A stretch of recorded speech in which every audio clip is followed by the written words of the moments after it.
नमस्कार मंडळी, आजच्या ब्लॉगमध्ये सगळ्यांचं स्वागत आहे. काल गेलो होतो आम्ही फिरायला गावामध्ये, म्हणजे गावातच राहतो पण थोडंसं पेठेमध्ये. तर रोडला तिथे गेल्यावर दिसलं इतकी गर्दी आणि इतक्या सुंदर सुंदर, बघा ना त्या हरतालिकेच्या मूर्ती किती सुंदर आहेत. गजबजराट झाला होता असं, इकडं हार, त्या माळा, पूजेचं सगळं साहित्य सुंदर एकदम गावामध्ये भरलं होतं. हे पाहिलं गणपती मूर्ती इतक्या सुंदर ना, खरंच राहून किती भारी वाटत होतं. ॲटोमॅटिक तिथे गेलं प्रसन्न वाटत होते. हो ना, म्हणून मी आपल्या आम्ही माहिले की फिरून फिरून दमलो. इतक्या मूर्त्या पाहत होतो, घेणं ना देणं. पण तिथं आपलं मस्त आहे मनाला आनंद घेतला, भरपूर मोठा आनंद घेतला.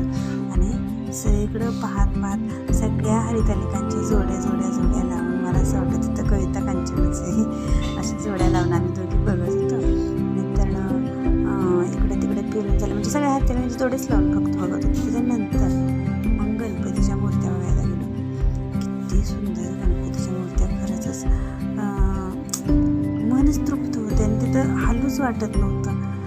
एकदम प्रसन्न आणि पॉझिटिव्हिटी वाटत होती.